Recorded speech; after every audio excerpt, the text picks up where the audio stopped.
आखिर अमेरिका चाहता क्या है? मीटिंग्स पर मीटिंग हो रही हैं, रूस की अपनी कुछ शर्तें हैं और जेलेंस्की की अपनी कुछ मजबूरियां। अमेरिका की धमकियों के बावजूद अमेरिका की मानने को मजबूर है जेलेंस्की। अब म्यूनिक में कुछ बड़ा होने वाला है। क्या होगा आखिर म्यूनिक में, बात करेंगे इसी मुद्दे पर। नमस्कार, मैं हूं आशीष त्रिपाठी और मेरे साथ है मेरे सहयोगी आनंद प्रजापति। आनंद, म्यूनिक में एक बड़ी मीटिंग होने वाली है। मीटिंग के बारे में बहुत सारे लोग क्यूरियोसिटी रखते हैं कि आखिर अमेरिका की जो भूमिका है उसको लेकर कई तरह के सवाल रहते हैं और म्यूनिक वाली मीटिंग में अमेरिका की क्या भूमिका रहने वाली है, क्या चाहते हैं आखिर ट्रम्प? बिल्कुल, देखिए ये युद्ध जो है रूस यूक्रेन का 3 साल से लगभग करीब 3 साल होने वाले हैं और इस युद्ध को अब ट्रम्प आ गए हैं तो इसको ख़त्म करना चाह रहे हैं। तो ये एक जो ट्रम्प की लगातार जो बयान आ रहे हैं कि युद्ध को ख़त्म करना है, जैसे भी करके एक बैठक करनी है और अगर नहीं होता ऐसा कुछ तो यूक्रेन कभी भी शामिल हो सकता है रूस में। इस सब बयान के बाद से यूक्रेन भी अब ठंडा पड़ गया है इस मामले को लेकर के। आज जो बैठक होने वाली है जर्मनी के यूनिक शहर में होने वाली है।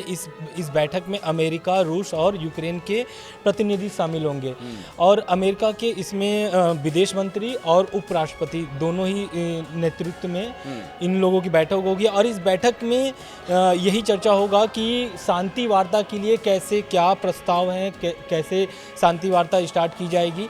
ये सभी लेकर के आज रूपरेखा तैयार होगा कि शांति वार्ता की क्या खाका होगी। एक चीज़ मैं आप ये समझना चाहेंगे, दर्शक भी और मैं भी, कि 3 साल से युद्ध चल रहा है। अब म्यूनिक में होने वाली मीटिंग में भला ऐसा क्या होगा? क्योंकि मुझे याद है कि कल जो हमने वीडियो बनाया था फ़ोन कॉल के ऊपर, जो फ़ोन कॉल गया था दोनों ही देशों के प्रेसिडेंट, चाहे वो व्लादिमीर पुतिन हो चाहे व्लादिमीर जेलेंस्की हो, उस फ़ोन कॉल के बाद एक दबाव में नज़र आ रहे हैं जेलेंस्की भी और पुतिन के लिए मीठी मीठी बातें कर रहे हैं।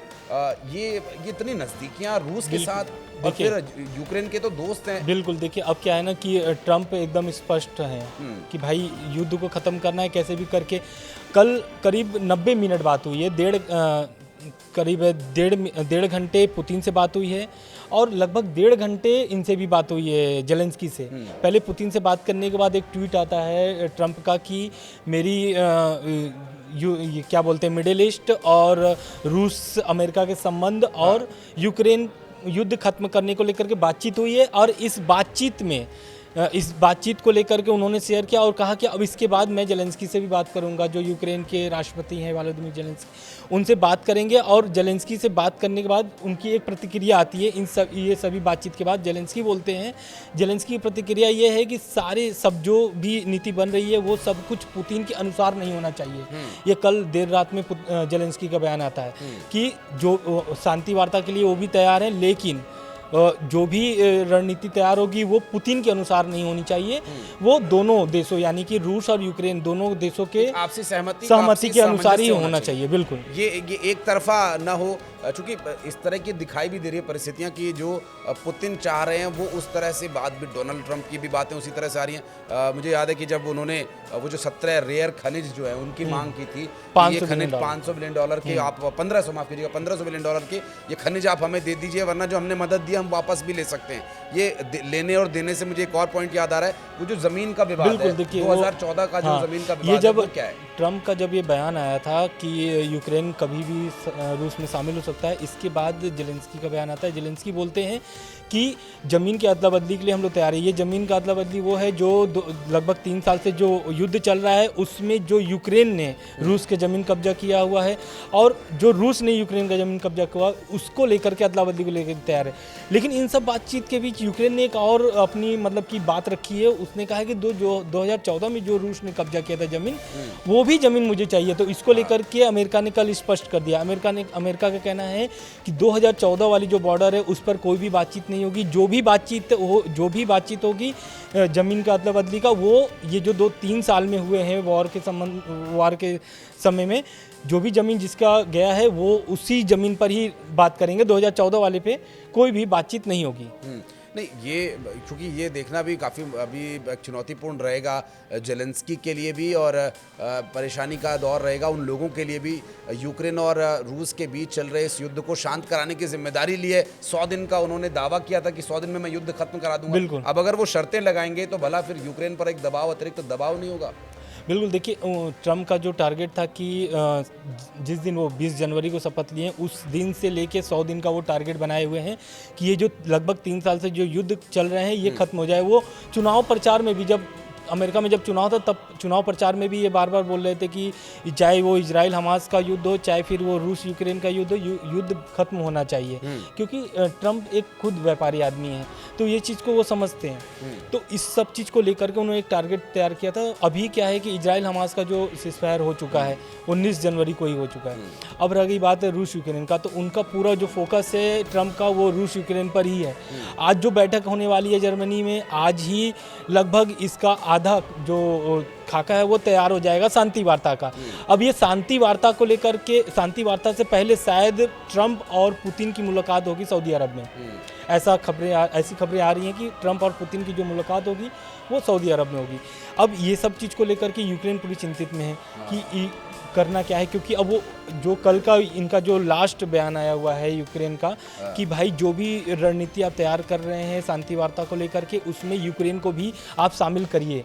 खाली पुतिन से क्या बात हुई है वो तो यूक्रेन जेलेंस्की साहब बोल दिए कि उनसे क्या बातचीत हुई है मुझे नहीं पता, लेकिन जो भी आप बातचीत करेंगे दोनों लोगों को सामने रख करके बात करिए। इक्वालिटी की बात होनी चाहिए। लेकिन आपने एक बहुत बड़ी इनपुट बहुत बड़ा दिया कि पुतिन से मुलाकात करेंगे कौन भला? Donald Trump. अब आप समझ रहे हैं कि दो ध्रुव एक तरह से मुलाकात करने जा रहे हैं, शक्ति के ये दोनों ध्रुव, एक रशिया और एक अमेरिका। आनंद, कहीं मैं गलत हूं तो आप मुझे जो रोक दीजिएगा, क्योंकि एक तरफ डोनाल्ड ट्रंप जैसे नेता जो एक बहुत बड़े बिजनेस लीडर भी रह चुके हैं और एक बहुत बड़ी शक्ति के वो मालिक हैं, इस वक्त सत्ता पर काबिज हैं डोनाल्ड ट्रंप। और 20 जनवरी को जब उन्होंने शपथ ली तो उन्होंने अपने इस वादे को दोहराया और अब पुतिन से मुलाकात करने जा रहे हैं। पुतिन से इतनी गलबैयां, इतनी नजदीकियां क्यों हो रही हैं? दरअसल देखिए वो इसके इशारे क्या हैं, क्या मायने इसके? देखिए ट्रंप क्या है कि पहले नाटो देश, जो नाटो देश है 32 देशों का सदस्य टीम है, वो संगठन है नाटो, पूरा समूह, हाँ, उससे कहीं ना कहीं ट्रंप खफा है। और ये जो अभी क्या है कि विदेश मंत्री का बयान था, अमेरिका के विदेश मंत्री का, उनका कहना है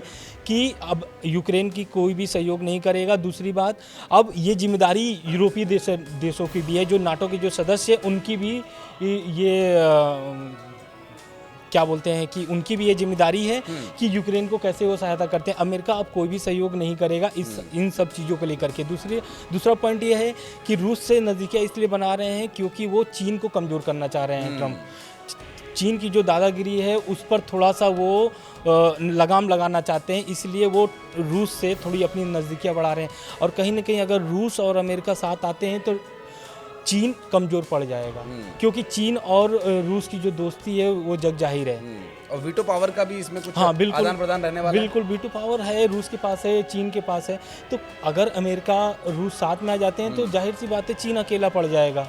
और फिर उसके बाद दोनों की अगर नज़दीकियां बढ़ती हैं तो बहुत सारे मुद्दे न सिर्फ सुलझेंगे बल्कि चाइना के लिए गंभीर समस्या यहाँ पर खड़ी होगी। और अमेरिका जैसा देश जो अपने सामने किसी भी देश को बहुत ज़्यादा ताकतवर नहीं देखना चाहता है, और इसमें कुछ अपना स्वार्थ रशिया का भी है, रूस का भी, पुतिन का भी कुछ अपना स्वार्थ है। बिल्कुल, देखिए रूस तो वैसे भी तबाह हो चुका है, उनके रूस पर कई सारे सेंसस लग चुके हुए हैं। अब ट्रंप आए हुए हैं तो सेंसस जो है कि वो भी हटने चालू हो जाएंगे। अभी तो फिलहाल कुछ इस पर बातचीत नहीं हुई है, लेकिन ऐसा माना जा रहा है कि जो भी सेंसस लगे हुए हैं वो सब खत्म होंगे, क्योंकि अमेरिका की तरफ से ही सेंसस लगाए गए हुए हैं रूस पर। तो वो कहीं ना कहीं जब दोस्ती बढ़ेगी तो जाहिर सी बात है जो प्रतिबंध लगे हुए हटेंगे, और हटेंगे तो रूस की जो व्यापार है वो और बढ़ेगी, अर्थव्यवस्था में और मजबूत होगा रूस। ये सभी चीज़ों को लेकर के रूस भी जान रहा है कि 3 साल में उसकी कितना नुकसान हुआ है यूक्रेन से युद्ध लड़ करके, क्योंकि यूक्रेन तो पूरा अमेरिका के बलबूते लड़ रहा था युद्ध। लेकिन अब क्या है कि अमेरिका हाथ खड़ा कर दिया है, तो अब यूक्रेन भी चाह रहा है कि अब युद्ध को ख़त्म कर दिया जाए। निश्चित रूप से। और रूस को अब तक जो इस युद्ध में नुकसान हुआ है, जाहिर सी बात है उसके पीछे एक बहुत बड़ा हाथ अमेरिका का है। और पुतिन के लिए भी ये एक बड़ा मौका होगा कि वो एक मोर्चे पर कम से कम अपने देश को संभाल सकें।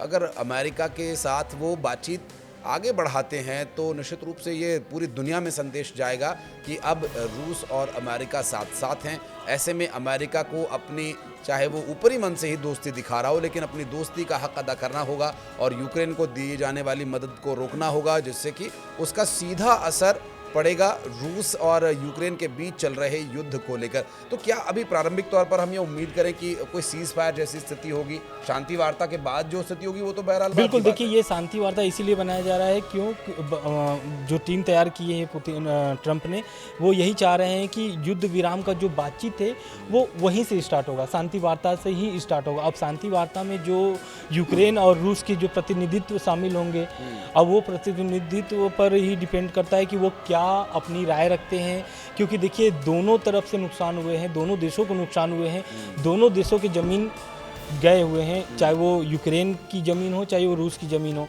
और दोनों के आर्मी जो है कि वो डैमेज है इस तरह।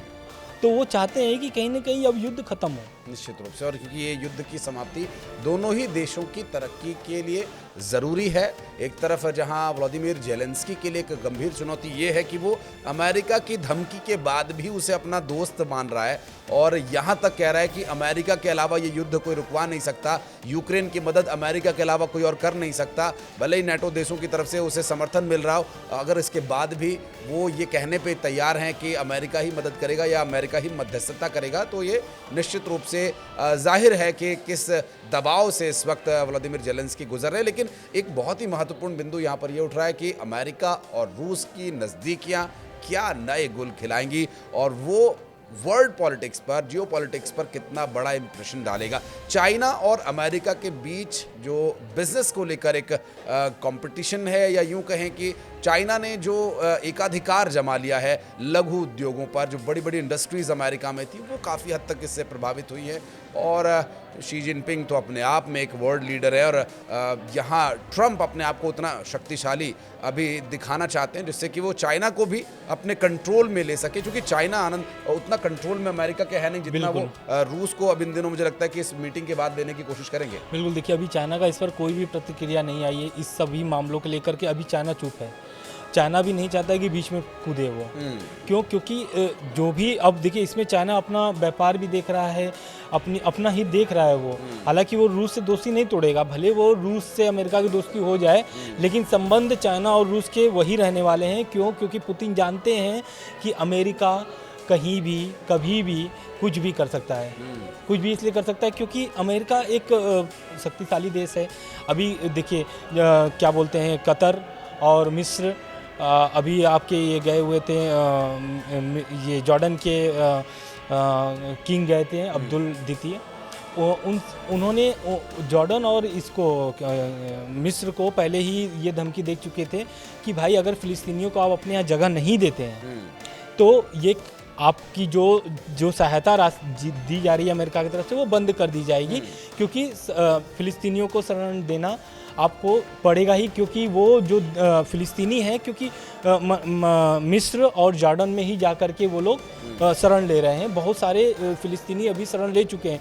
तो ये अमेरिका की यही नीति है कि वो उनके पास बस एक चीज़ है, वो सहायता रोक देंगे। एक ही उनके पास पॉइंट है, भाई सहायता रोक देंगे हम। और उसके डर से अभी जो जॉर्डन के जो किंग गए हुए थे अब्दुल्ला दीदी, उन्होंने अभी 2000 बच्चों को अपने यहाँ जो गाजा में जो बीमार बच्चे हैं 2000, वो अपने देश में लेके जाकर के उनका इलाज कराएंगे, पालन पोषण करेंगे। तो ये अमेरिका के एक जो चाल है वो कैसे देशों को तैयार करता है।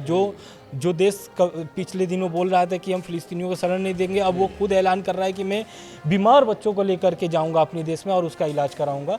तो कहीं ना कहीं अमेरिका अपनी ताकत का इस्तेमाल जानता है कि कहाँ और कब कैसे करना है। बिल्कुल, पैसा है और उस पैसे की सहायता तो वो दूसरे देशों को देते ही हैं, वो उनकी मनोस्थिति को देखकर भी मदद देते हैं। जैसे यूक्रेन को उन्होंने मदद दी हथियारों से। अब तक रशिया में जितना भी नुकसान पहुंचा है उसमें 90% जो हथियारों की मदद है वो अमेरिका ने ही दी, और अब अमेरिका उसी यूक्रेन को ये कह रहा है कि आप हमारी बात मानो, ये इतने के जो आपके 17 रेयर जो खनिज हैं, जो दुर्लभ खनिज हैं, वो आप हमें दे दीजिए, अन्यथा आपकी हम मदद बंद कर देंगे। और इतना ही नहीं, मदद बंद करने के साथ मदद वापस लेने की भी उन्होंने साफ शब्दों में चेतावनी दे दी। और इस चेतावनी के बाद एक दबाव में आ गए हैं इस वक्त व्लादिमीर जेलेंस्की। तो जेलेंस्की के लिए आनंद कोई रास्ता इस वक्त नजर आता है कि वो क्या कर बिल्कुल, सकते हैं देखिए, आगे, उनको- या उनकी नीति क्या रहने वाली है? और ये मीटिंग, म्यूनिक मीटिंग के बारे में थोड़ा सा और विस्तारपूर्वक म्यूनिक बताइएगा। मीटिंग- ये कुछ आंकड़े आपके हाथ में हैं, मुझे बिल्कुल, लगता है ये कि आप ये ज़्यादा मदद देखिए, करेंगे स्पष्ट तरीके से समझाने में। रूस यूक्रेन को लेकर के जो शुक्रवार को आज मतलब कि जर्मनी में बैठक होने वाली है, इस म्यूनिख शहर बैठक, हाँ, यूनिक शहर में, इसमें अमेरिका की तरफ से उपराष्ट्रपति जेडी वेंस और विदेश मंत्री मार्को रूबियो, ये दोनों के नेतृत्व में ये रूस और यूक्रेन की जो प्रतिनिधित्व बैठक होगी। इस बैठक में ही तय किया जाएगा कि शांति वार्ता किस जगह पर और कैसे क्या तैयार किया जाए। ठीक है, अभी बात हमने किया था फिलिस्तीनियों की, उस फिलिस्तीनियों से मैं आपको एक बात, अभी जो खबर आ रही है बीते दिनों, एक बड़ी खबर है। दरअसल ट्रंप ने एक हमास को एक धमकी भरी बयान दिया था कि अगर हमास शनिवार 12 बजे तक सभी इजरायली बंधकों को रिहा नहीं करता है तो उसका अंजाम भुगतना पड़ेगा। लेकिन उसी ट्रंप के इस बयान के बाद ही नेतन्याहू का भी बयान आता है, उनका भी बयान आता है। वे बोलते हैं कि मेरी सेना फिर से तैयार है गाजा में युद्ध लड़ने के लिए, और अगर हमास सीज फायर का उल्लंघन करता है तो इसका अंजाम बहुत बुरा होने वाला है। उत्तरी गाजा में फिलिस्तीनियों की जो वापसी है वो करीब लगभग 50% 70% के ऊपर हो चुकी है। तो इजराइल भी नहीं चाहता है कि अब युद्ध फिर से, बमबारी फिर से शुरू हो और लोगों की जान जाए। इन सभी बयानों के बाद इजराइल, हमास का जो बयान था कि भाई हम शनिवार को जो इजरायली बंधकों को रिहा कर रहे थे अब वो रिहा नहीं करेंगे, लेकिन ये सब बयान के बाद हमास का कल बयान आता है। हमास बोलता है कि जैसे मैं इजरायली बंधकों को रिहा कर रहा था वैसे ही करता रहूँगा। लेकिन ट्रंप का इसमें मैं बयान कोट करता हूँ, ट्रंप ने बोला था कि सभी 74 इजरायली बंधक अभी भी हमास के पास है, सभी 74 इजरायली बंधकों को रिहा करिए।